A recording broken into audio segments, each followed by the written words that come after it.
Olá, tudo bem? Muito boa noite para você, boa noite Goiás. Estamos chegando com mais um programa e é claro que no programa de hoje, assim como imagino, né, toda a imprensa no Brasil e até lá fora estejam falando de um principal assunto, ou seja, o julgamento em especial de Jair Bolsonaro, ex-presidente do Brasil, da República, mais 7 réus no STF, Supremo Tribunal Federal. Hoje, Alexandre de Moraes leu o relatório dele, já deu o voto dele pela condenação de Bolsonaro e, em seguida, outro ministro, o Flávio Dino, fez a mesma coisa, só que ele se limitou a dar a condenação dele para esses 7 réus mais Bolsonaro. Outros ministros, 3 ainda, irão se pronunciar a partir de amanhã e esse julgamento está pertinho do final, porque aí virá, então, a dosimetria das penas, ou seja, a quantos anos cada um será condenado. Já existe dissidência na sessão de hoje, já aconteceu.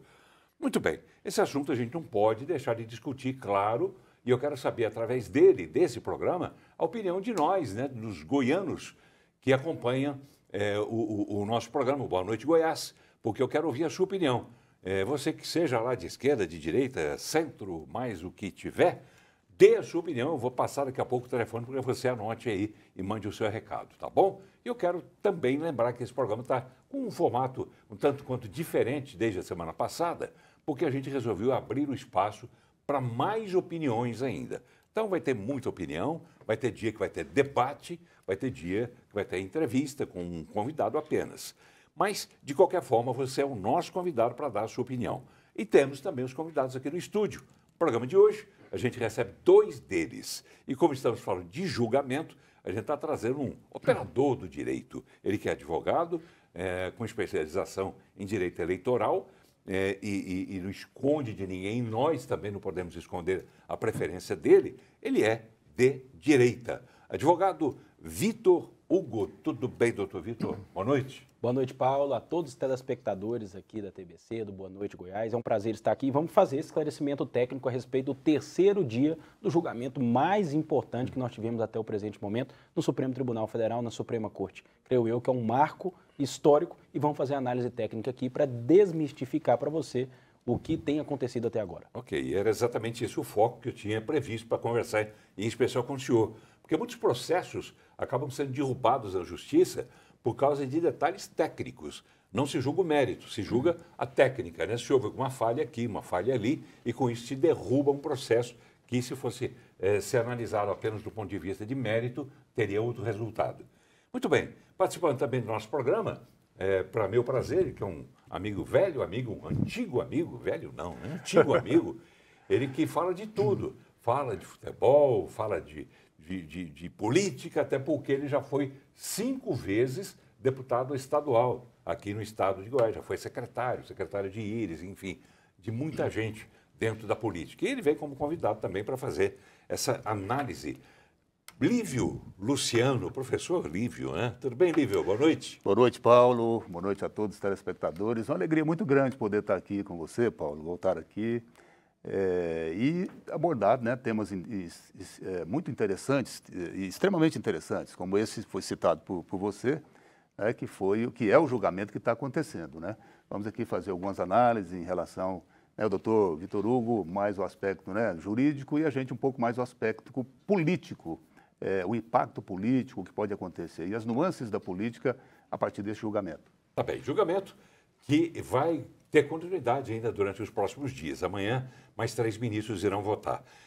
Para até provocar, no bom sentido, a sua participação, a sua opinião, eu vou ler aqui o título de uma matéria de um dos grandes sites, né, portais de notícias que nós temos aqui no Brasil, dizendo o seguinte: Moraes, 2 pontinhos, Bolsonaro foi líder golpista e todas as acusações foram provadas.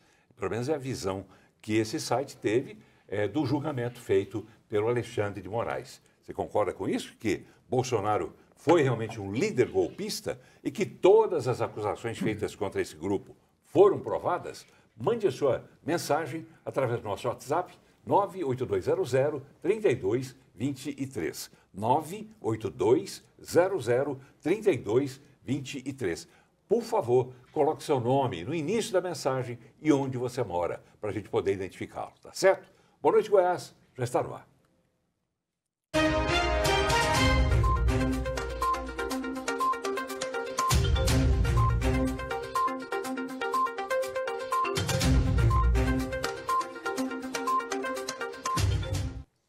Muito bem, já estamos voltando. O programa de hoje, dentre outros assuntos, a gente vai falar sobre o julgamento da chamada trama golpista, que está sendo julgada, analisada e julgada pelo Supremo Tribunal Federal. Já passei o telefone para você, mas vou repetir. Nosso telefone para que você mande a sua mensagem dizendo se você concorda com os 2 votos que já foram dados por Alexandre de Moraes e também por Flávio Dino sobre a condenação que eles defendem em relação a Jair Bolsonaro e outros 7 réus dessa chamada trama golpista. Nosso telefone na parte de baixo do vídeo, 98200-3223. Se você não teve oportunidade, acho que poucas pessoas não devem ter visto isso durante o dia todo, mas a gente vai, até para ilustrar e reforçar o que foi dito por Alexandre de Moraes, ele votou para condenar todos os réus dessa trama golpista, pelo menos desse primeiro time. Ele disse que Bolsonaro foi o líder de tudo isso, dessa organização criminosa armada, e que tem que ser condenado. As penas ainda serão definidas. Vamos ver esse trecho final de Alexandre de Moraes. E todo exposto, voto no sentido da procedência total da ação penal para condenar os réus Almir Garnier Santos, Anderson Gustavo Torres, Augusto Heleno Ribeiro Pereira, Mauro César Barbosa Cid, Paulo Sérgio Nogueira de Oliveira e Walter Souza Braga Neto pela prática das condutas de organização criminosa armada, tentativa de abolição violenta do Estado Democrático de Direito, golpe de Estado, dano qualificado pela violência e grave ameaça contra o patrimônio da União e com considerável prejuízo para a vítima e deterioração do patrimônio tombado, observadas as regras de concurso de pessoas e concurso material. Em relação a Jair Messias Bolsonaro, pelas mesmas infrações já descritas e a imputação específica de liderar a organização criminosa. E condena o réu Alexandre Rodrigues Ramagem pela prática das condutas de organização criminosa armada, tentativa de abolição violenta no Estado Democrático de Direito e golpe de Estado, deixando de analisar as condutas cuja ação penal foi suspensa pela resolução número 18, 2025 da Câmara dos Deputados. É o voto, senhor presidente. Muito bem, esse voto foi entendido por esse site, não vou dizer nome de site para não criar confusão, mas foi entendido por esse site como o seguinte: Bolsonaro, o título é esse, Moraes, 2 pontos, Bolsonaro foi líder golpista e todas as acusações foram provadas. Aí vamos entrar então por esse campo jurídico. O advogado Vitor Hugo está aqui conosco e vai dizer como é que o senhor avalia essa decisão, essa interpretação dada, que definitivamente, na opinião desses 2 ministros pelo menos, Bolsonaro foi líder golpista e todas as acusações foram provadas. Bom, Paulo, eu sou um crítico e um fiel crítico desde que essa ação foi instaurada. Em um primeiro momento, pelo Supremo Tribunal Federal está julgando originariamente essa ação, que, ao meu ver, tinha que estar lá embaixo, no primeiro grau, num juiz singular, para dar direito ao duplo grau de jurisdição para todos os réus, né? Porque de foro privilegiado não tem absolutamente nada. Se você já começa no Supremo Tribunal Federal a ser julgado, você recorre para quem? Ou seja, nós temos alguns princípios basilares aí que são, de alguma forma, feridos, estão sendo feridos desde o princípio. E eu gosto de me recolher à minha insignificância. Quando é assim, Paulo, eu gosto até de citar um ministro que acabou de sair da Suprema Corte, que ficou por muitos anos lá, o ministro Marco Aurélio de Mello, em que ele fala, meu Deus, é inconcebível, né, falarem, por exemplo, que essa ação é a mais importante de todos os tempos e não está sendo julgada pelo Pleno do Supremo Tribunal Federal. E ele faz analogia, por exemplo, ao presidente Lula, que foi lá no primeiro grau processado e conseguiu ir recorrendo até o STF. Ao meu ver, não tem materialidade, não tem essas condutas. Ao meu ver, Paulo, nós não temos essa trama golpista, nós temos algumas inconsistências muito grandes na denúncia, a questão probatória, contradição muito grande. Está havendo, sim, ao meu ver, uma certa perseguição política, né, que está acima da parte técnica. Inclusive, hoje teve alguns momentos constrangedores no julgamento. Em alguns momentos, quando você vê o Moraes lendo o relatório, quando vê o Moraes lendo ali a sua decisão, ele se coloca muitas vezes como vítima. Aí você para e olha, vítima julgando um processo em que ele foi ofendido. Então, em vários momentos tem essa parte que é muito constrangedora. Então, hoje, foram 2 votos, o dele Mas e do isso não Flávio foi Dino. questionado? E se foi questionado, não deu em nada, por quê? Porque nós temos ali, primeiro, que ele é o relator, para começar, né? Segundo, que nós temos os ministros que estão fechados com ele ali desde o princípio. Pode ver que tudo é referendado por ele. Entanto é que a nossa esperança é que apenas o Fux, vamos dizer assim, abra uma divergência profunda do voto do Alexandre de Moraes. Ao longo do programa aqui eu vou falar qual é a perspectiva, por exemplo, do Fux. Mas a Suprema Corte como um todo, até o presente momento, está sim unida. Então, é por isso que eu digo, Paulo, se fosse um juiz singular fazendo um tipo de equívoco desse, nós teríamos pelo menos 3 recursos para cima para poder, né, de alguma maneira, questionar. Só que essa ação está sendo feita pelo próprio Supremo Tribunal Federal. Recorrer para quem? Para os próprios pares? Nós temos um corporativismo, isso é notório, um ali está para defender o outro. Então, acaba que você recorre formalmente, porém, não muda absolutamente, Não se absolutamente pode nada. questionar nem a suspeição de ninguém ali dentro. Foi tudo absolutamente questionado, né? Hoje, por exemplo, é o que a gente chama no julgado de preliminares. Os advogados falaram, o Supremo não é competente para julgar esse tipo de matéria. São ex-mandatários, não estão no exercício do poder. Foi tudo feito o quê? Foi tudo rechaçado. Então, o que eu quero dizer? Existe um conluio ali, né, que está ferindo o duplo grau de jurisdição. Tinha que ser lá no primeiro grau. Lívio Luciano, professor, ex-deputado estadual por 5 vezes. A sua opinião, né? Ainda que você não fale sobre a questão jurídica em si, mas como cidadão, né? Como político que você é, embora não esteja ocupando cargo nesse momento ainda. Mas como é que você vê esse julgamento? Olha, Paulo, Sua análise. Primeiro, a grande mídia brasileira, ela trata essa questão como trama golpista. Ela já está fazendo juízo da coisa. Eu acho que essa expressão, não sei se o doutor vai concordar, mas essa expressão trama golpista, por que não atos de vandalismo, certo? Seria Porque outro crime, trama né? golpista é onde se pretende chegar com esse processo. A acusação pretende chegar que houve trama golpista. Mas será que houve realmente uma trama golpista? Como é que você vai dar um golpe de Estado com pessoas de idade ali manifestando, mulheres? Outra coisa, como é que as pessoas encontraram tamanha facilidade, sem armas, sem nada, de entrar nesses poderes todos da República, né? Invadir? Por quê? Houve algum tipo de colaboração para que isso acontecesse? Facilitação. Algum tipo de facilitação para que isso acontecesse? As câmeras, né, que ficam lá, cadê as imagens da grande maioria dessas câmeras? Não tem imagens, né? Não foram fornecidas, né? Não foram encontradas essas imagens, apenas parece que de 2 câmeras. Quer dizer, é muito estranho tudo isso. A gente observa tudo isso. Aliado ao fato aí já colocado, né, pelo doutor, de que a corte, já que né, o Supremo avocou o processo para que ele mesmo pudesse fazer o julgamento e não começasse lá na instância básica, então que faça esse julgamento com todos os membros, né? Com o pleno do Supremo Tribunal Federal. Foi uma modificação Isso seria... em março, né? Então, assim, é muito claro que está muito estranho. Isso é fato. Essa modificação de turno foi feita Ela é agora. muito recente, Em março. Paulo. Ela foi feita nos últimos 3 anos para cá, já em curso esse mandato aí, por exemplo, do presidente Jair Bolsonaro. Parece que foi tudo muito degrau a degrau sendo preparado. Mas é um exemplo basilar que eu faço para você aí, que é leigo, que não acompanha o direito. Quem julgou Luiz Inácio Lula da Silva? A resposta é clara, porque todos vocês acompanharam. Sérgio Moro. O que o Sérgio Moro era? Ministro do Supremo? Não. Ministro do STJ? Não. Desembargador federal? Também não. Ele era juiz singular. Então, Paulo, por isso que está tendo a PEC da, entre aspas, blindagem agora tramitando no Supremo. Por quê? Desculpa, no Congresso Nacional. Por quê? Porque o que era para o Supremo julgar, para estar longe das pressões políticas, em verdade, se tornou um instrumento político. Nós temos um Supremo que atua, né, de maneira muito ostensiva politicamente. O que os deputados e senadores querem? Se livrar desse tipo de chantagem, que sejam julgados no primeiro grau. O que antes era um privilégio, entre aspas, hoje não. Hoje é fruto de pressão política. Luiz Inácio Lula da Silva foi processado em qual? No primeiro grau. Recorreu para o TRF, TRF STJ, STJ Supremo Tribunal Federal, e lá em cima foi revisado tudo para baixo.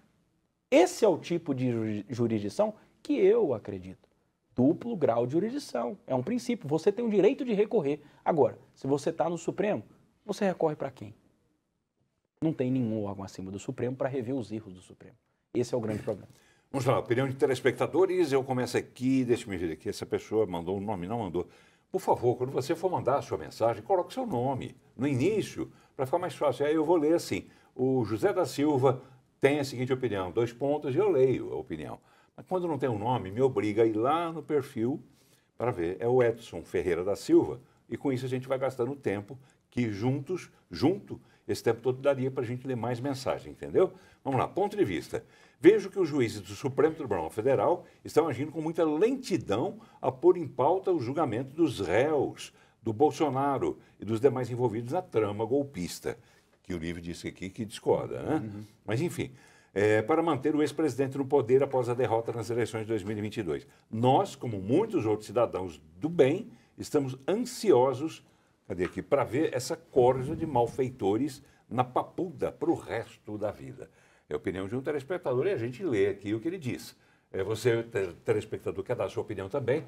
Mande através do nosso WhatsApp, 982003223. Eu vou colocar outro assunto aqui também, um outro trecho desse voto, desse relatório do Alexandre de Moraes, quando ele fala sobre a delação premiada do Mauro Cid, que seria inválida, né? Muita gente defendeu que ela fosse inválida por ter sido filmada com a Polícia Federal e não com o Ministério Público. E, segundo Moraes, o STF já pacificou esse ponto de vista. Vamos conferir. Com todo respeito, beira a litigância de má-fé, isso beira a litigância de má-fé, dizer que os 8 primeiros depoimentos foram 8 delações contraditórias. Ou beira total desconhecimento dos autos, não leram os autos, ou beira litigância de má-fé. Porque basta a leitura da colaboração premiada para verificar que, por uma estratégia de investigação, essa estratégia pode ser mais correta ou menos correta, mas por uma estratégia de investigação, a Polícia Federal resolveu, ao invés de um grande depoimento único no dia 28 de agosto de 2023, resolveu fracioná-lo em 8 depoimentos, porque eram 8 fatos diversos. Quero aqui recordar, para aqueles que leram efetivamente os autos, que uns falavam sobre joias, e vários sobre joias, porque eram momentos diversos as joias, outros falavam sobre vacinação, sobre falsificação de vacina, outros falavam sobre tentativa de golpe, ou seja, são 8 depoimentos que poderiam tranquilamente estar num único mega depoimento, com capítulos, mas são 8 depoimentos sobre fatos diversos, não são contraditórios e muito menos a alegação de que são 8 delações. Ele se refere também, ministro Alexandre de Moraes, ao fato de que a defesa, né, de muitos réus chegou a alegar que esse depoimento tinha que ser anulado, porque Mauro Cid dizia ora uma coisa, ora outra, e cada vez que ele ia mudava as coisas, ao ponto de, supostamente, Alexandre de Moraes ter praticado uma coação sobre ele, citando membros da família. Como é que é essa história e por que isso não deu em nada? Bom, Paulo, a delação, ela primeiro tem que ser verdade, se casado com outros elementos do processo, ficar corroborado que as informações do colaborador, o nome já diz, colaborador, foram verídicas, o que por diversas vezes se mostraram contraditórios com os depoimentos da Polícia Federal e em juízo, que isso por si só já pode ser anulada ali a delação premiada, fora que ela tem que ser feita de maneira espontânea, livre, sem nenhum tipo de coação. E houve a coação no curso do processo, com as participações também questionáveis do ministro Alexandre de Moraes, que é o juiz participando da colaboração efetivamente ali de forma muito ativa, em que ele deixa muito claro no seguinte sentido: ou você fala, ou nós prenderemos. Aí ele vem com mãe, com pai, com esposa, que inclusive viralizou esse tipo de atitude que foi realizada. Como advogado, como uma pessoa que preza ali pelas garantias, pela legalidade, sem dúvida, Paulo, o desfecho é a anulação da delação do Mauro Cid, que se demonstrou furada ao longo de todo o processo. Lívio, pensa como? Olha, primeiro é bom salientar quem é Mauro Cid, né? Mauro Cid, para quem não sabe, era o ajudante de ordens do então presidente Jair Bolsonaro. O ajudante de ordens é aquele secretário particularíssimo, né? 24 horas por dia. 24 horas por dia, junto com o titular do Poder Executivo. E ele foi capaz depois de fazer tudo isso, né? Essa delação, e muito contestada a delação dele, né? Aliado ao fato dessa apontada possível coação para que ele pudesse realmente falar alguma coisa. Aí, de repente, para salvar a pele, você sabe que a pessoa, na hora dessa, é capaz de falar até que não existe para poder, né, sair do rumo. Então, a gente, pelo que a gente está observando, isso pode plenamente estar acontecendo. Pois é, e se essa denúncia foi feita ali também durante esse processo, quer dizer, durante todo o processo, né? Mas agora também, quando a defesa falou pela última vez, acho que foi voz comum, né? Todos os defensores dos réus citaram essa questão da delação, praticamente todos, não foram todos. Mas não dá em nada, não dei nada por quê? Vamos lá, você, telespectador, nos ajude a fazer o programa. Mande a sua opinião, mande a sua mensagem, 982003223 e coloque seu nome no início. Você pode mandar também através do nosso canal no YouTube, canal da TV Brasil Central, @TV Brasil Central no YouTube. Lá você pode assistir o programa ao vivo e pode também mandar a sua mensagem. Foi o que fizeram vários telespectadores que eu vou ler aqui agora. Nilda Santana Moraes, anistia já. Amém. O Brasil é da direita sim. Amém, diz ela. Cleiton Boaba, esqueceu o amigo. Cleiton, jogador de futebol. É bom de bola. É Cleiton. Boa noite, Paulo, em especial meu amigo Lívio Luciano, estou ligado aqui. E aí tem a seguinte opinião. Não podemos ficar à mercê de alguém que acusa e condena, que é o caso do ditador Alexandre de Moraes. Anistia para todos os brasileiros já. Opinião também de Nina Michalak. Anistia sim. Isabela Passos. Bolsonaro preso e os bandidos soltos? É uma palhaçada, diz a Isabela. Mais telespectadores. Ricardo Antônio Ferreira. Boa noite, Paulo. Boa noite, Ricardo. O pedido de anistia não é somente para Bolsonaro, e sim para todas as pessoas injustiçadas. Antônia Medeiros. Já passou da hora de ser aprovada a anistia para todos os presos no 8 de janeiro, inclusive para o presidente Bolsonaro, caso seja condenado, né? Até lá, ele não pode ser anistiado de nada, até porque não foi condenado ainda. Antônio Francisco Araújo, anistia sim. E Isabela Passos, as provas estão na cara de todos. Povo sem vergonha nenhuma e sem noção da realidade. A que ponto chegou o Brasil? A que ponto chegou o Brasil, Lívio? Olha, eu entendo, Paulo, que o direito de manifestar ele é livre, né? As pessoas que compareceram... Imagina-se, né? Imagina-se, pelo menos em tese, né? Nós vivemos num país, pelo menos teoricamente, democrático, né? Mas nos últimos meses aí a gente está questionando muito essa democracia que tem no slogan, né? O nome atrelado ao nosso país. De país democrático, né? E então a gente fica observando também, assim, fica parecendo, Paulo, aquele enredo do filme de Cartas Marcadas, né? Parece que existe todo um teatro, toda uma situação que foi colocada, levantada, esse roteiro que está sendo seguido, a gente já sabe em que vai dar, entendeu? Condenação mesmo. Condenação, é o que está desenhado, foi tudo preparado para isso. O ensaio está em andamento. Você quer dizer, em outras palavras, Lívio, que tem um grupo mandando no Brasil do jeito que quer? Sim, sim. Quem é esse grupo? Não, sim, esse grupo... Serve que interesse? Se você observar o comportamento da maioria dos ministros do Supremo, eles seguem totalmente o que o relator desse processo faz, né? Ou determina, ou direciona, né?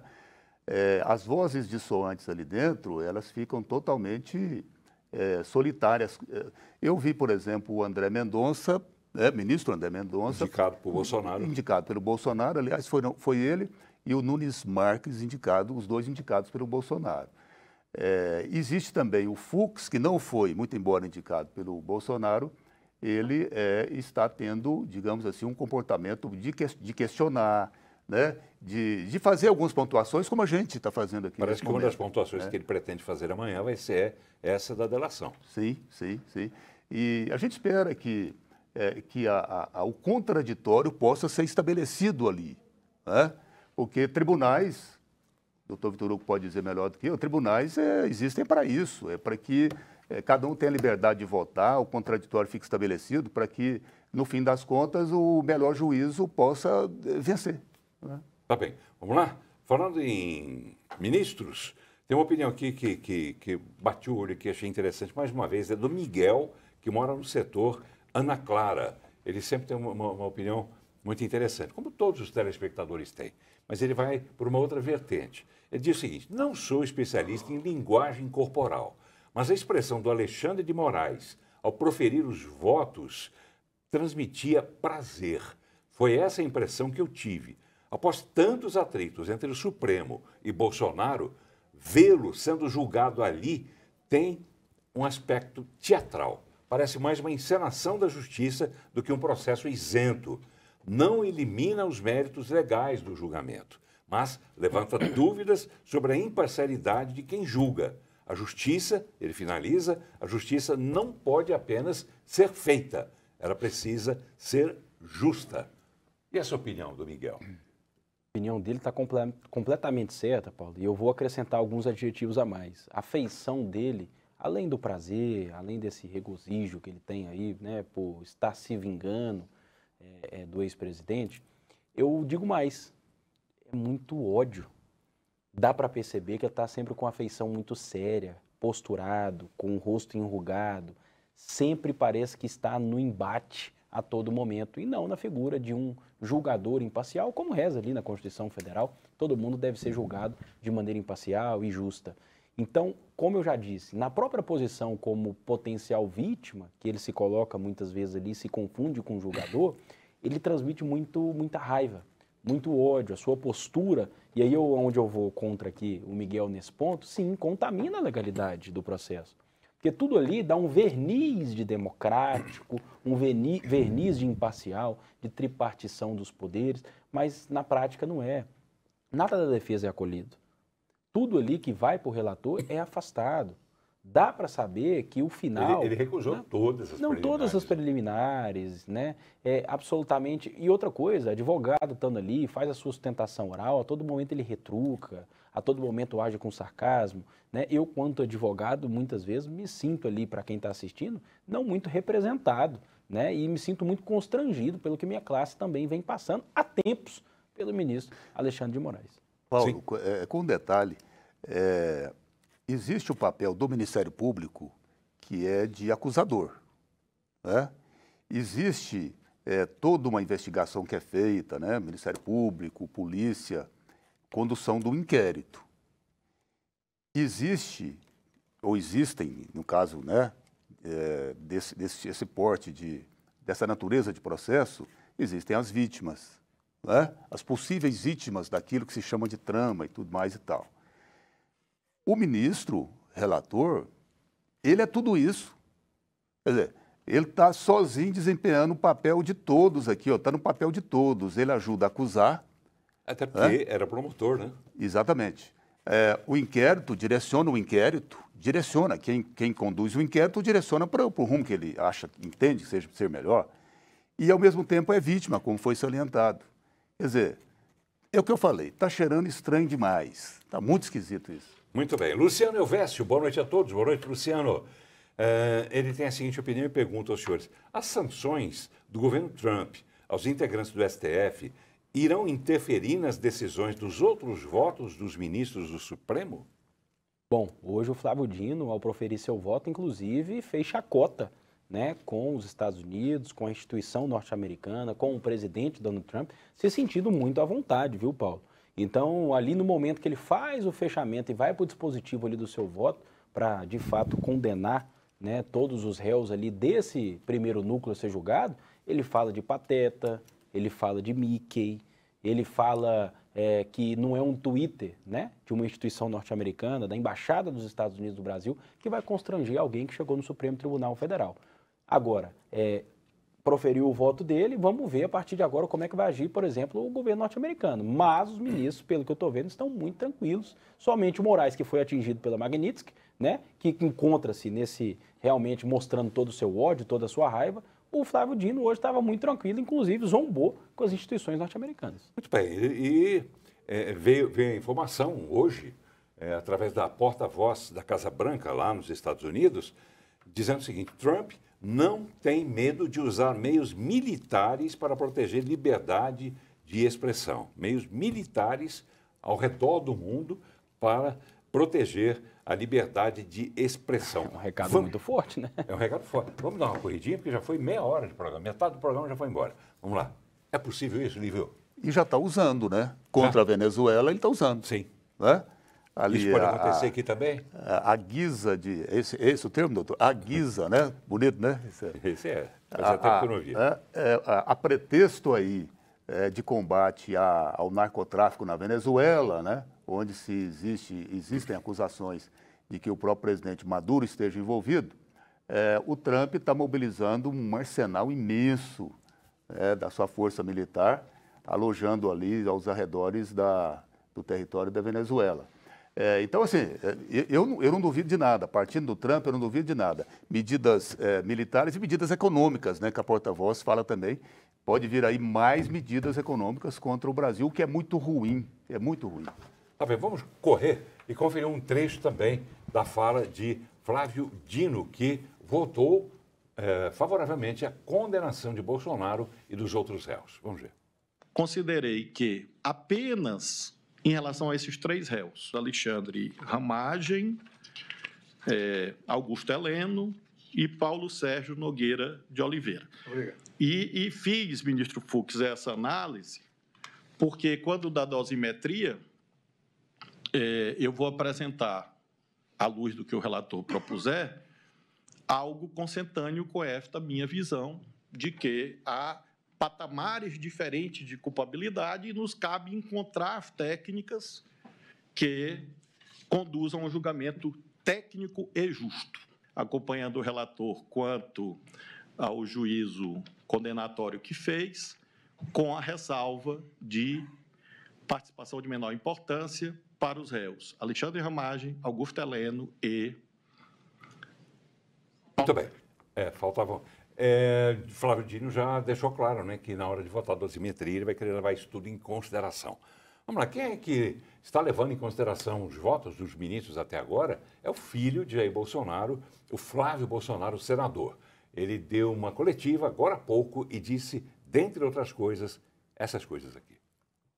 Como quem está ali praticando uma vingança, porque na cabeça dele parece que Jair Bolsonaro queria matá-lo. É o que ele é acusado. É o que Alexandre de Moraes acusa Bolsonaro. Uma das acusações, né? Como se tivesse alguma participação no tal plano verde-amarelo, punhal verde-amarelo. Então a ficção desse plano punhal verde-amarelo é na mesma proporção da ficção desse voto de Alexandre de Moraes.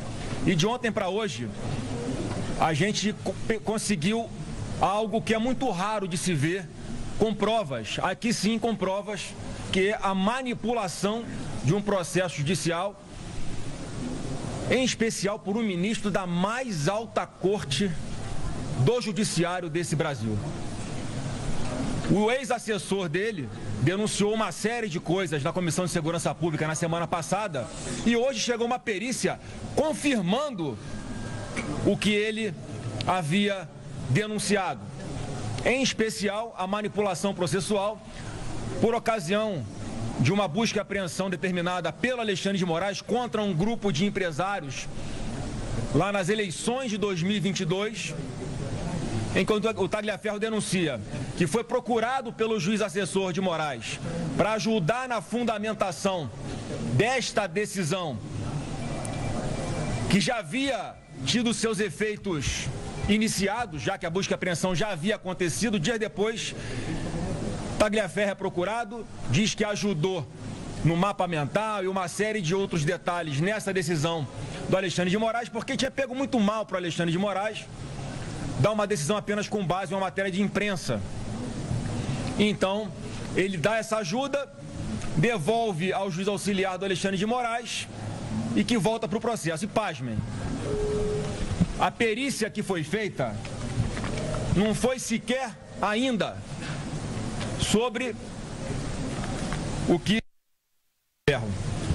A perícia, um parecer técnico, está aqui, um parecer técnico, exame documentoscópico digital. Quem solicitou foi um jornalista com coragem, David Agape, e foi feito por 2 renomados peritos, Reginaldo Tirotti e Jaqueline Tirotti. O que diz essa perícia? Confirma que a sentença dada por Alexandre de Moraes foi redigida após, 6 dias após, a sentença ter sido dada.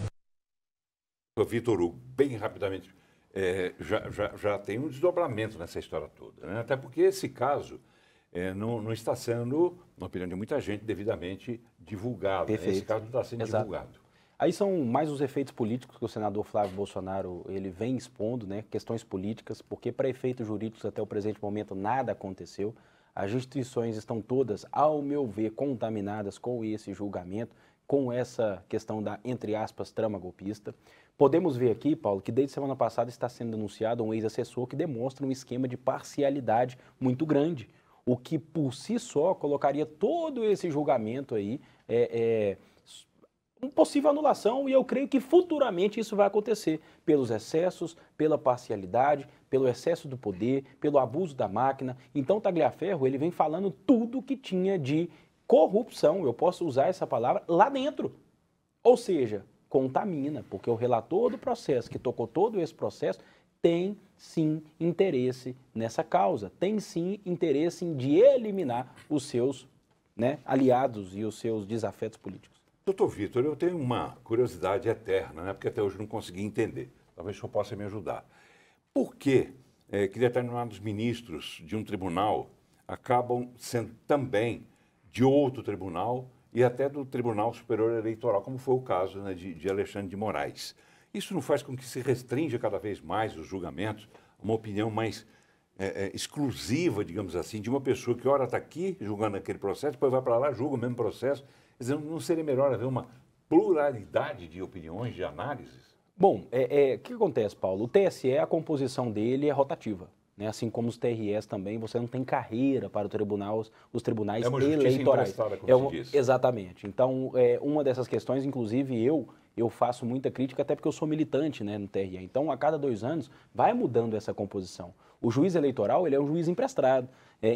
Então, assim, é um juiz de direito que cumula, na época da eleição ali, essas funções, que, obviamente, pode estar suscetível para mais ascensões políticas em cima desse tribunal, sem dúvida nenhuma. Até porque 2 anos passa muito rápido. Até por isso que é uma das propostas aí que a direita vem defendendo, é um prazo aí de 10 anos, por exemplo, de mandato aos ministros do Supremo. Então isso fez com que houvesse a contaminação do STF, do TSE e, é claro, na personalidade ali do Alexandre de Moraes. Presidente do TSE, que aprontou absolutamente toda essa bagunça no TSE e fez com que as eleições não fossem tão confiáveis, e agora está lá no Supremo julgando o processo que ainda em desdobramento da atuação dele como ministro do TSE presidente. Muito bem, um assunto que eu quero ainda falar um pouco sobre ele, pelo menos, é a questão da anistia, né? Porque agora tem mais esse desdobramento. Acabado o julgamento de Bolsonaro e dos outros, esse projeto vai ser, muito provavelmente, votado lá no Congresso. Telespectador, deixe-me ver aqui o nome, Cosmo de Jesus. Coloque o nome, por favor. Anistia já a pessoas inocentes. Esses ministros são todos de esquerda, tem que mudar a forma de escolher o Supremo Tribunal. Eles têm que estar a favor do povo e não a interesse de alguns. Lembrando que quem coloca os ministros lá são sempre os presidentes de plantão, né? Sim. Bolsonaro colocou 2, Lula colocou Dilma, Michel Temer, que inclusive colocou Alexandre de Moraes. Não é esse? Por que o senhor riu? É porque tem horas, Paulo, que eu penso assim, eu faço uma brincadeira nos bastidores, né? Eu falo assim, olha, eu torci tanto para Dilma ser impeachmentada à época, né? Eu fiz tanta... eu era muito jovem ainda, mas ali eu entendia que já não era bom para o Brasil ter o PT à frente. Só que se eu soubesse que seria a indicação do ministro Alexandre de Moraes, eu torcia para Dilma ficar o restante do mandato. Vamos lá. Ivani, Jardim América. Se o Xandão fosse homem, abriria as urnas para mostrar para a sociedade que realmente venceram as eleições. Se tiverem realmente vencido, aí terão moral para julgar Bolsonaro. Meu nome é Fátima, aqui de Goiânia. Oi, Fátima. Penso que, se houver anistia para o 8 de janeiro, deve-se perdoar todos que estão detidos nos presídios também. Anistia para todos que estão nos presídios, sem anistia para o Bolsonaro e para os demais. Você é contra ou a favor dessa anistia, que não seria a primeira a acontecer no Brasil, né? Consta um levantamento daquele portal, daquele jornal digital, Poder 360, que é muito criterioso, eu gosto muito e leio todo dia, o tempo todo. Já houve 48 anistias no Brasil. Inclusive, a mais recente, que foi em 1979, né, que é sempre ilustrada por uma foto. Abertura, né, chamada de abertura. Lenta e gradual antigamente, depois foi irrestrita. Mas, enfim, sempre que falam dessa anistia de 79, eles botam uma foto do Lula com a camiseta de anistia já. Que a gente não sabe se é verdadeiro ou não. Ô, Paulo, Mas ele defendia a anistia. Olha, eu sou a favor da pacificação. Eu acho o seguinte, oposição é fundamental que um governo tenha para poder ajudar a corrigir rumos. Agora, a beligerância, esse clima de guerra, né? Hoje, por exemplo, existe uma guerra instalada, direita, esquerda, né? Lula, Bolsonaro. Então, assim, eu sou a favor da pacificação. Por quê? Com a pacificação o país vai ganhar, todo mundo vai ganhar, né? Porque o governo vai ter paz para poder trabalhar, para poder apresentar suas ideias, o Congresso para poder votar, criticar, né? Fazer pontualmente as críticas, reprovar. Povo, né? Pois é.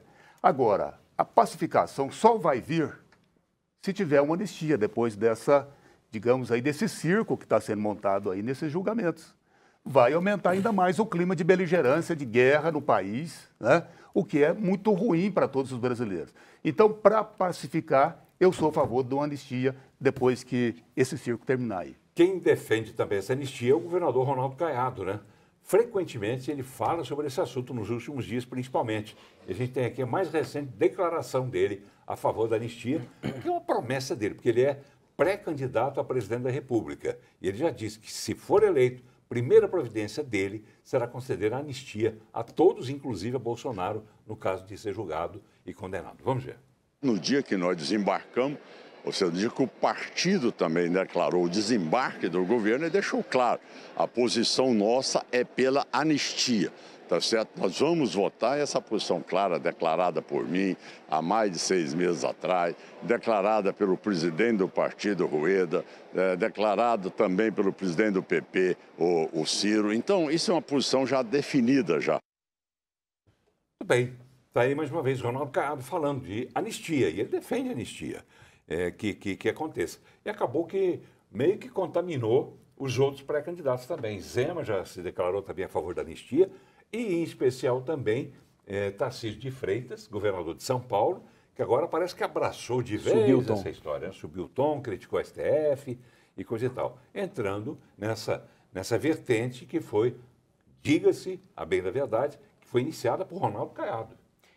Exato, Paulo. E, inclusive, assim, quem está lá mais à direita, ali, os pré-candidatos, os governadores, têm falado bastante a respeito dessa pauta, né? Inclusive, tem falado tanto que hoje, durante o julgamento, nós tivemos já um pronunciamento do ministro Flávio Dino. Nós não podemos pular essa parte. O ministro Flávio Dino, durante o julgamento, aí eu vou responder, Paulo, sua pergunta, que diz que país nós estamos vivendo? Nós estamos vivendo num país em que, durante o julgamento, o ministro Flávio Dino antecipa e diz que a anistia é inconstitucional. Ele falou isso hoje. Sim. Diz que para esses tipos de crimes não pode haver a anistia. Ou seja, já diz para o Congresso Nacional que a prerrogativa que o Congresso tem de anistiar, né, cidadãos será anulada pelo Supremo Tribunal Federal, que hoje age como espécie de poder moderador. Isso é muito importante.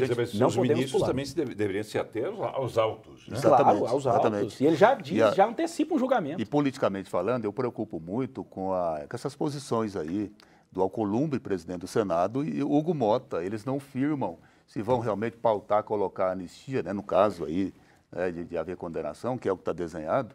Né? Então, eles não firmam nisso aí. Então, quando um firma, o outro obstrui. Exatamente. Parece que até é jogada ensaiada. Muito bem. Vamos lá. Eu vou mudar de assunto, né? Falar de um outro assunto que, infelizmente, eu não gostaria de tratar aqui no programa, porque a gente vai falar de mais uma perda, né, que a gente teve, de uma pessoa que construiu a vida dele aqui em Goiânia, aqui em Goiás, mas construiu também exemplos de dedicação ao próximo, de fazer o bem às pessoas. Ele era espírita e, por conta desse pensamento dele, ele desenvolveu trabalhos muito importantes no auxílio ao próximo, que é o que já dizia o Mestre Jesus. Infelizmente, morreu, velado hoje, o ex-procurador de Justiça, Joel Santana Braga. Ele tinha 95 anos e morreu de causas naturais. Vamos ver. Vários líderes políticos de Goiás e personalidades compareceram ao velório do ex-procurador de Justiça, Joel Santana Braga. Ronaldo Caiado chegou acompanhado da primeira-dama Gracinha Caiado. O governador ressaltou que a questão social era uma das principais preocupações dele. Uma pessoa que deixou uma história linda. É uma pessoa que, como promotor que foi, ao mesmo tempo chegou aos seus 95 anos de idade, construindo. Naquela época não existia uma política de apoio às pessoas mais carentes. E aí ele foi criando todo esse sentimento de apoio às pessoas mais humildes, foi alavancando a profissionalização dos jovens, e daí a Fundação Cerrado, tudo isso. O vice-governador Daniel Vilela e o prefeito de Aparecida de Goiânia, Leandro Vilela, também compareceram ao cemitério Parque Memorial. Eles destacaram a importância de Joel Santana Braga para a política de Goiás e a ligação histórica com a família Vilela. O Dr. Joel, primeiro, teve uma brilhante carreira no Ministério Público do Estado e, após essa conclusão da sua trajetória lá, ele veio desenvolver importantes projetos que até hoje permanecem cumprindo aí uma missão muito importante no governo do Estado.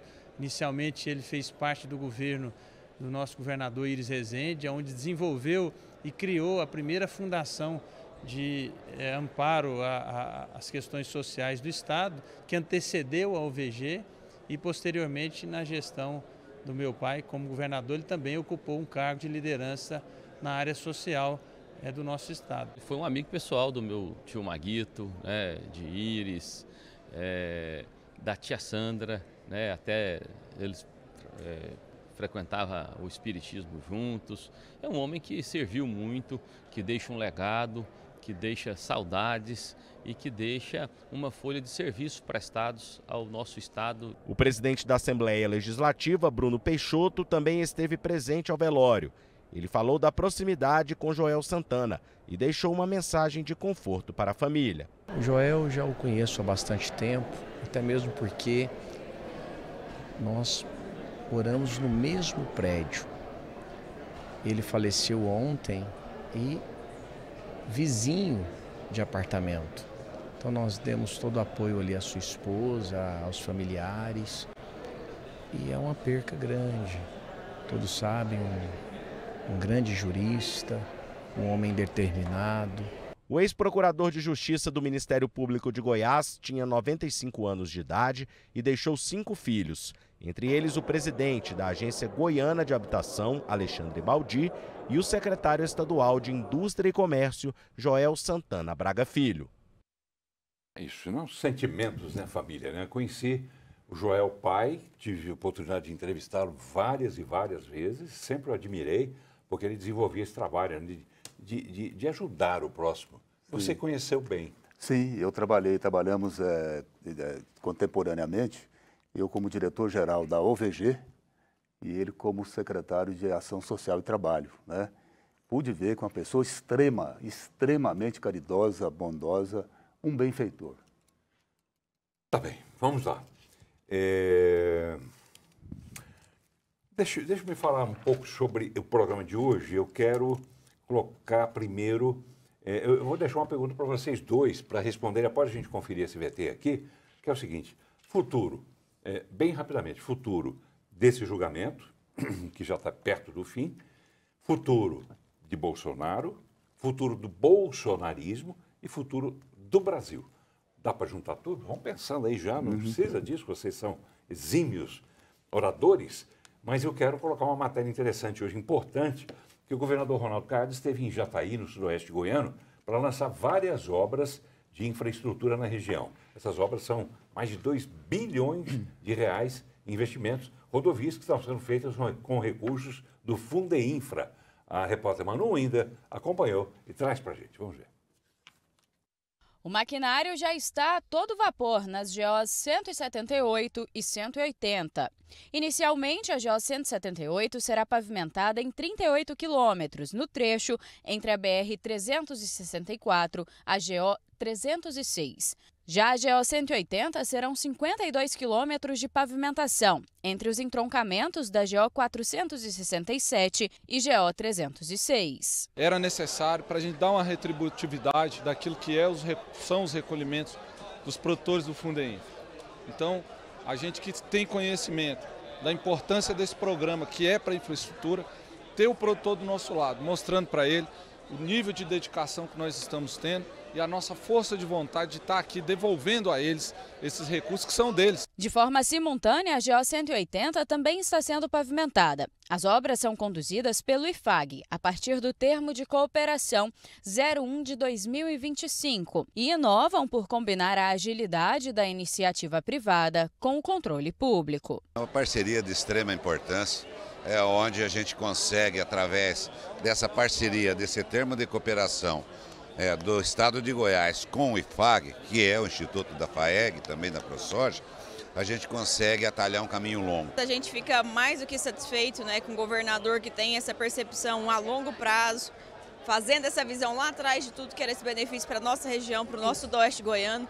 E agora, começando o início de tudo isso, de tantas outras obras que nós já temos aí no chão, em execução, e agora mais uma aqui. A estimativa é que dentro de 21 meses, a primeira etapa da pavimentação da GO 178, que liga a zona rural de Jataí até a BR, esteja pronta. E a segunda etapa vai começar em 2026, após o período de chuva. É uma obra que vai potencializar o aumento da produção do nosso estado, que vai alavancar ainda mais esse agronegócio, que é o setor da economia mais pujante de Goiás e do Brasil. Nós teremos aqui um incremento significativo nessa produção. Na GO 178, o investimento será superior a 116 milhões de reais. Já na GO 180, os investimentos alcançam 138 milhões de reais, incluindo uma ponte de 60 metros entre o Ribeirão Ponte da Pedra. Isso aqui é um benefício para a cidade, para a população, para o estado de Goiás, escoamento da safra, o agro sustenta o mundo. Nós estamos hoje com as rodovias do sudoeste goiano em movimento. E é uma política pública das mais importantes para o nosso estado de Goiás, que é a interoperabilidade entre rodovia, ferrovia, aeroportos, hidrovias. Nessa região aqui, o estado de Goiás está investindo em torno de 2 bilhões de reais.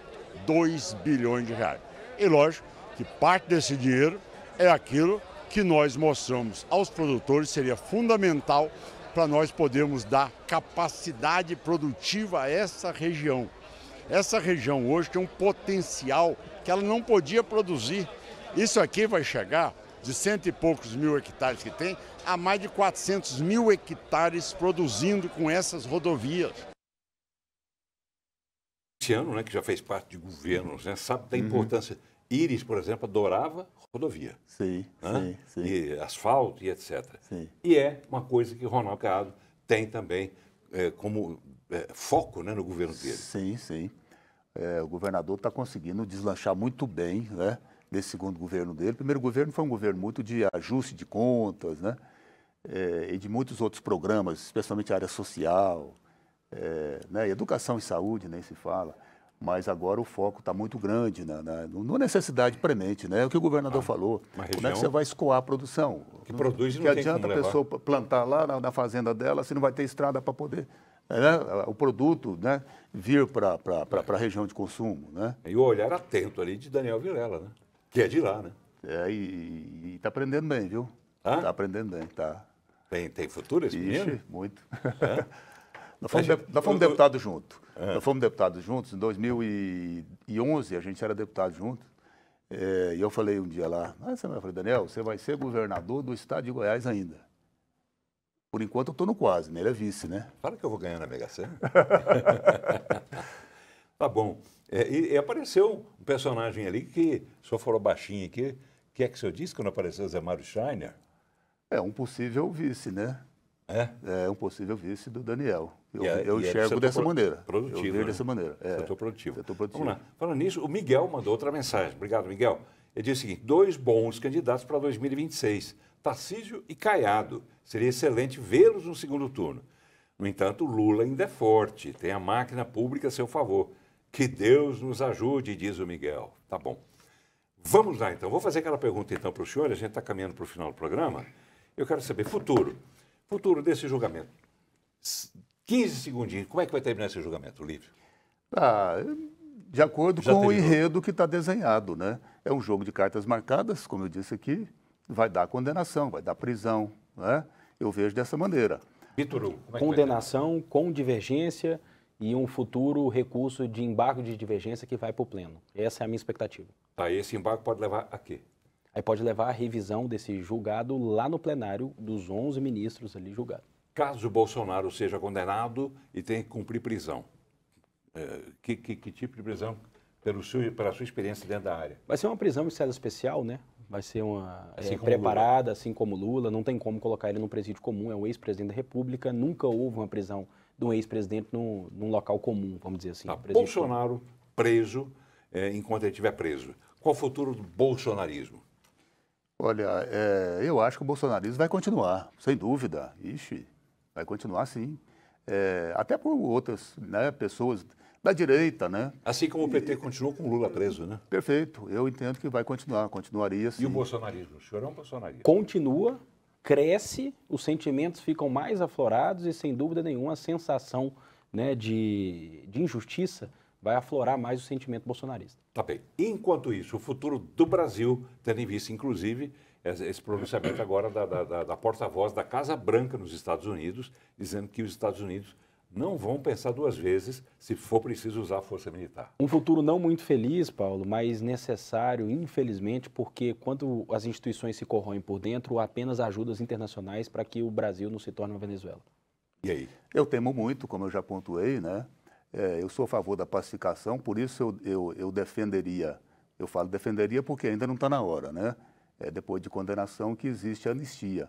A anistia é a maneira de pacificar o nosso país. Eu temo muito pelo nosso país, especialmente em relação ao Trump, que pode ser feito, e a própria convulsão aqui, né? Essa questão de direita e esquerda. O povo vai às ruas se Bolsonaro for preso? Caminhoneiros podem entrar em greve? Eu imagino que sim, mas a paz para um governo governar, ela só vem se você tiver... Tudo bem, um grupo político ganhou, o outro perdeu a eleição de presidente, mas um respeita o outro, faz as críticas, né? Não dessa forma como está desenhada, né? Está desenhada uma guerra, né? Exatamente em função do comportamento do Supremo. Nelson Damasio da Silva, para a gente já caminhar para o encerramento. Me tira uma dúvida, e o senhor é a pessoa, dentre nós 3 aqui, né, Lívio, acho que a gente entende isso, que mais conhece a área de direito. Sim. Ou você conhece? Sim, muito pouco. Pouco, eu também. Conheço a área de auditoria. Auditoria. Me tira uma dúvida. A nossa Constituição prevê crime se eu só pensar ou planejar, mas não realizar? Isso é crime? Falo isso desde o princípio, Paulo. A tal tentativa tem que ser quando você começa os seus atos executórios e por forças alheias é impedido. Nesse caso, fica muito claro que não houve sequer a tentativa. Eu falo isso desde o início, o ouvinte, o telespectador está correto, é justamente nessa linha mais um ponto a ser questionado no futuro, Paulo. José Cláudio de Mello, anistia 0. Manuel Oliveira, Bom, é uma palavra que acho que não ofende, né? Ofende dizer essa palavra? Muita gente fala isso. Né? Não ofende, não. Não ofende, então vamos lá. Se o psicopata condenar Bolsonaro, mas os seus apoiadores vão continuar apoiando ele? Ele quem? Bolsonaro ou o psicópata? Não entendi. Não, eu acho que ele já não tem muito apoio popular, né? Não, é o Bolsonaro. Está se referindo ao Bolsonaro. Eu entendi dessa maneira, né? Tá bem. Lívio Luciano, ex-deputado estadual, 5 vezes deputado estadual e um cidadão que pensa política o tempo todo. Prazer em receber o Lívio. Prazer foi meu, Paulo. Eu agradeço muito aí a você, os telespectadores, né? Toda a direção aqui. Nosso Reginaldo Júnior, né? Isso. Gente finíssima. Tá. Grande abraço. Está inovando sempre. Uau, Daqui um dia nós estaremos em novo estúdio de novo. Um grande presente. Ele está construindo um novo estúdio lá no Parque Santa Cruz. E o prazer está com o Vitor Hugo também aqui. Ah, sim. E a partir de amanhã, até em função dessa reforma que vai ser feita lá, a gente vai apresentar o programa diretamente do estúdio da TV Assembleia Legislativa a partir de amanhã até a semana que vem. Tá certo? Estúdio é muito bom, mas estúdio não fala, né? Interessante é quem fala, e vocês falam muito bem. Obrigado, doutor Vitor Hugo. Paulo, eu que agradeço. Obrigado, telespectador. Lívio, foi um prazer conhecê-lo aqui pessoalmente, dividir a bancada. Costumo dizer que sempre que eu venho aqui na TBC, eu saio muito maior do que eu entrei aprendendo com vocês aqui, que são referências naquilo que fazem. Muito obrigado por mais uma participação e é sempre um prazer estar aqui com vocês debatendo direito. E eu sempre digo isso, a presença de vocês aqui fazendo debates, fazendo entrevistas, fazendo análises, nós não temos aquele rigor. Esse programa é só de debate. Não. Debate, a gente já tem um programa muito bem feito, muito bem apresentado pelo Rafael Vasconcelos, que vai ao ar às 10 da noite, terça, quarta e quinta. Vai mudar de horário também, me parece. Depois a gente avisa. Mas não é um programa só de debate, é um programa de análise, independente de partido, de quem vem ou não. Até porque muitas vezes a gente convida um representante, digamos, de esquerda, eu não gosto de falar muito isso, mas esquerda, direita, vem, a gente convida. Mas em cima da hora, muitas vezes, essas pessoas, um deles resolve cancelar por compromissos de última hora e a gente fica com a coisa quebrada. Então, resolvemos fazer o seguinte, programa de opiniões. E essas opiniões são importantes para que você construa a sua própria opinião. Muito obrigado a todos. A gente volta amanhã. Tchau.